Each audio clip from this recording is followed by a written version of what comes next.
இன்றைய நற்செய்தி மார்க் எழுதிய தூய நற்செய்தியிலிருந்து வாசகம்.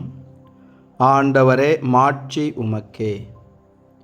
8ஆம் அதிகாரம், இறை வார்த்தைகள் 14 முதல் 21 முடிய. அக்காலத்தில் சீடர்கள் தங்களுக்கு தேவையான அப்பங்களை எடுத்துச் செல்ல மறந்து விட்டார்கள். படகில் அவர்களிடம் ஓர் அப்பம் மட்டுமே இருந்தது.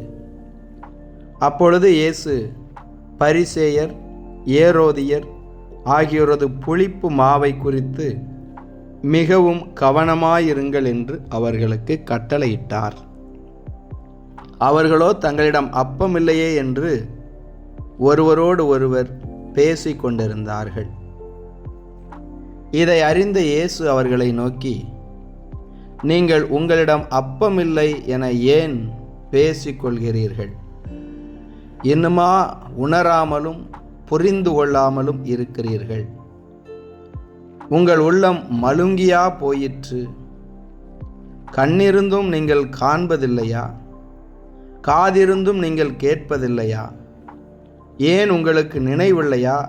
5 அப்பங்களை நான் 5000 பேருக்கு பிட்டு அளித்தபோது மீதியான துண்டுகளை எத்தனை கூடைகள் நிறைய எடுத்தீர்கள் என்று அவர் கேட்க, அவர்கள் 12 என்றார்கள். 7 அப்பங்களை நான் 4000 பேருக்கு பிட்டு அளித்தபோது மீதி துண்டுகளை எத்தனை கூடைகள் நிறைய எடுத்தீர்கள் என்று கேட்க, அவர்கள் 7 என்றார்கள். மேலும் அவர் அவர்களை நோக்கி, இன்னும் உங்களுக்கு புரியவில்லையா என்று கேட்டார். ஆண்டவரின் அருள்வாக்கு. கிறிஸ்துவே உமக்கு புகழ். என் ஆண்டவர் இயேசுவில் அன்பார்ந்த இறைமகன் கேத்தலிக் டிவி நேயர்களே, உங்கள் அனைவரையும் உயிர்த்த நம் ஆண்டவர் இயேசு கிறிஸ்துவின் பெயரில் அன்போடு வாழ்த்துகிறேன். உங்கள் அனைவருக்காகவும் நான் திருப்பலி ஒப்பு கொடுத்து சிறப்பாக ஜெபம் செய்கிறேன். இன்றைய நற்செய்தி வாசகத்திலே பார்க்கிறோம், ஆண்டவர் இயேசு பரிசேயர், ஏரோதியர் ஆகியோரது புளிப்பு மாவை குறித்து மிகவும் கவனமாயிருங்கள் என்று சொல்கிறார்.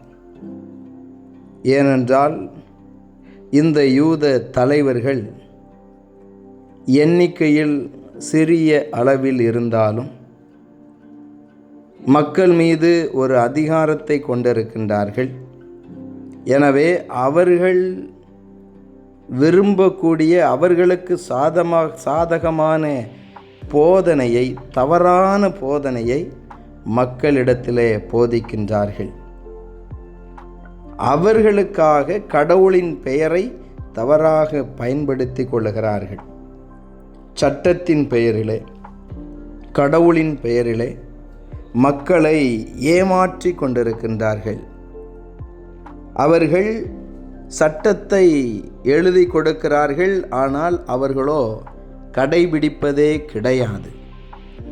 அவர்கள் மக்களை வாட்டி வதைக்கின்றார்கள், ஆனால் அவர்களுக்கு உரிய சட்டங்களை எல்லாம் எளிமையாக்கி கொண்டிருக்கின்றார்கள். எனவேதான் ஆண்டவர் இயேசு அவர்களை குறித்து எச்சரிக்கையாய் இருக்கும்படி சொல்லுகிறார். அவர்கள் சிறிய அளவிலே ஒரு புளிப்பு மாவை போல இருந்து கொண்டு பெரிய அளவில் எல்லா மாவையும் புளிப்புள்ளதாக மாற்ற வல்லவர்கள். அதாவது மூளை சலவை செய்யக்கூடியவர்கள். தங்களுடைய கருத்தியல்களை, அது தவறாக இருந்த போதிலும் அதை நல்லது போல எல்லோருக்கும் சொல்லி தங்கள் வசப்படுத்தக்கூடியவர்கள்.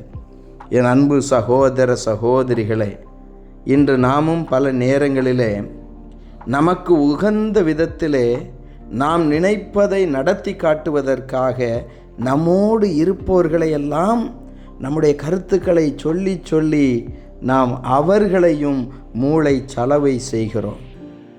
நாம் விரும்பியது நம் வீட்டில் நடக்க வேண்டும், நாம் நினைப்பது நாம் வாழும் சமூகத்தில் நடக்க வேண்டும், நம்மோடு இருப்பவர்கள் செய்ய வேண்டும் என்பதற்காக அவர்களிடத்தில் நல்லதை போதிப்பது போல நல்லது அவர்களுக்கு செய்வது போல அல்லது சிறு சிறு உதவிகளை செய்து நம்முடைய கருத்துக்களை எல்லாம் அவர்களிடத்திலே விதைத்து நமக்கு உகந்த ஒரு சூழலை இந்த பரிசேயர் இந்த சதுசேயரை போல நாமும் மாற்ற நினைக்கிறோம். என் அன்பு சகோதர சகோதரிகளே, உங்களுக்கென்று ஒரு கருத்து இருக்கலாம், உங்களுக்கென்று ஒரு ஆசை இருக்கலாம். அதை எல்லோரிடத்திலும் திணிக்க நினைக்காதீர்கள். எல்லோரும் அப்படித்தான் செய்ய வேண்டும் என்று நினைக்காதீர்கள். இந்த மனநிலையே நமக்குள் நோயை கொண்டு வந்துவிடும்.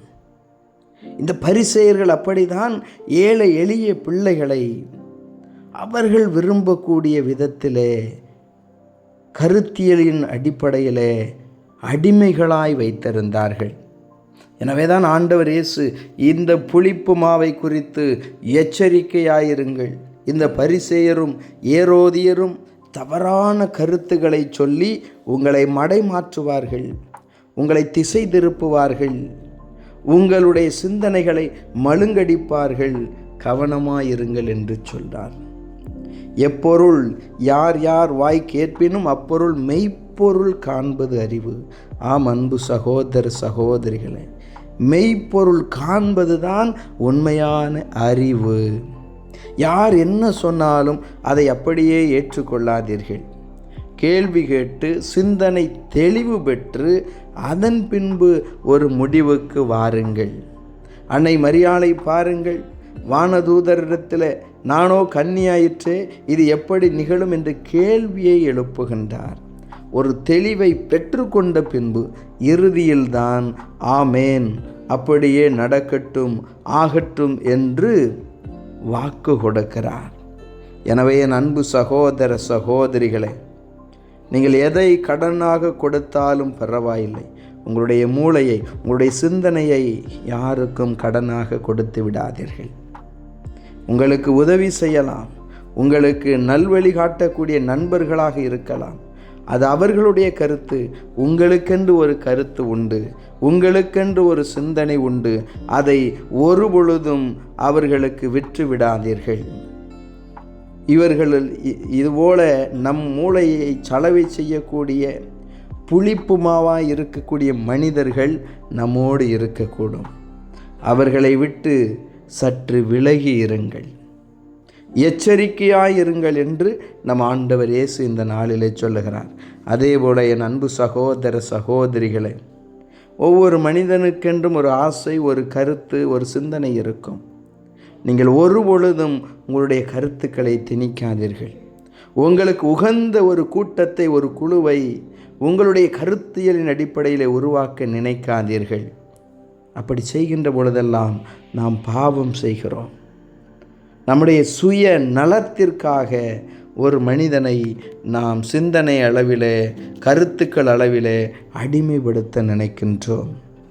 புளிப்பு மாவை குறித்து, இந்த பரிசேயர் ஏரோதியருடைய புளிப்பு மாவை குறித்து எச்சரிக்கையாயிருங்கள் என்று ஆண்டவர் இந்த நாளிலே நாம் ஒவ்வொருவரையும் பார்த்து சொல்லுகிறார்.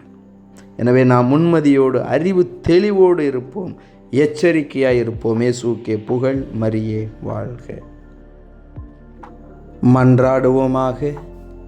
இரக்கம் நிறைந்த எங்கள் ஆண்டவரே இயேசுவே, உம்மை போற்றி புகழ்ந்து உம்மை ஆராதிக்கிறோம், உமக்கு நன்றி செலுத்துகிறோம். இந்த புதிய நாளை தந்ததற்காக நன்றி ஆண்டவரே. இன்றும் நீரே எங்களுக்கு உதவி செய்ய விரைந்து வாரும், எங்களோடு தங்கும், எங்களை ஆசீர்வதியும். இயேசுவே ஆண்டவரே, இதோ இன்று தங்களுடைய திருமண நாளை, பிறந்த நாளை கொண்டாடக்கூடிய பிள்ளைகளையும், இன்னுமாக எங்களிடத்தில் ஜெப உதவி கேட்டிருப்பவர்களையும் உடைய திரு கரத்திலே ஒப்பு கொடுக்கிறேன். ஒவ்வொருவரையும் நீர் ஆசீர்வதியும். ஒவ்வொருவருக்கும் நல்ல உடல் உள்ள நலனை கொடுப்பீராக. ஆண்டவரே, எங்கள் குடும்பங்களில் உம்முடைய அன்பும் அமைதியும் மகிழ்ச்சியும் நிலைத்திருப்பதாக.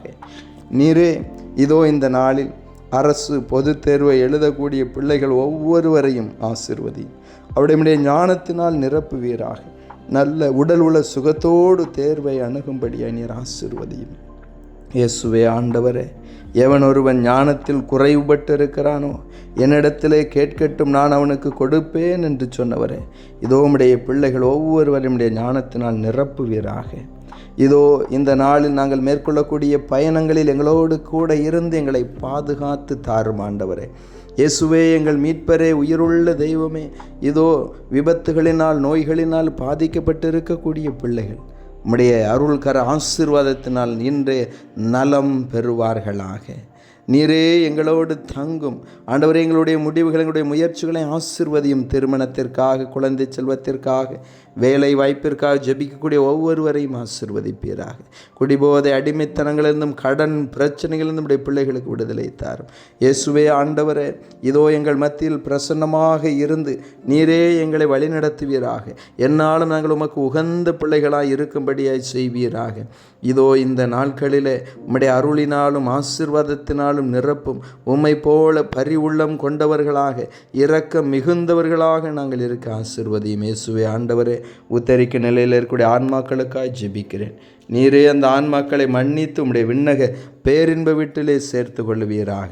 உம்முடைய பிரசன்னம் முன்னும் பின்னும் இடமும் வலமுமாயிருந்து எங்கள் ஒவ்வொருவரையும் பாதுகாப்பதாக. ஆண்டவரே, நாங்கள் ஒரு பொழுதும் யாரையும் எங்களுக்கு அடிமையாக நினைக்காமல் ஒவ்வொருடைய சிந்தனையும் எண்ணங்களையும் மதிக்கக்கூடிய நல்ல மனப்பக்குவத்தை நீரே எங்களுக்கு கொடுப்பீராக. எங்களோடு தங்கும் ஆண்டவரே, எங்கள் ஒவ்வொருவரையும் ஆசீர்வதியும். இதோ இந்த வேளையில் ஜெபித்து கொண்டிருக்கிற ஒவ்வொருடைய உள்ளத்தின் விருப்பங்களையும் நிறைவேற்றித்தாரும். நீரே உலகம் தர முடியாத அந்த அமைதியை, சமாதானத்தை கொடுத்து ஒவ்வொருவரையும் நிரப்ப வேண்டும் என்று மீட்பராகிய இயேசு கிறிஸ்து வழியாக தந்தையை நோக்கி நம்பிக்கையோடு ஒப்பு கொடுத்து மன்றாடுகிறோம். ஆமேன். இறைவனுடைய எல்லா புனிதைகளே எங்களுக்காக வேண்டிக் கொள்ளுங்கள். அனைத்து காவல் தூதர்களே எங்களுக்காக வேண்டிக் கொள்ளுங்கள். எல்லாம் வல்ல இறைவன், தந்தை, மகன், தூய ஆவியானவர் உங்கள் ஒவ்வொருவரையும் ஆசீர்வதிப்பாராக. ஆமேன்.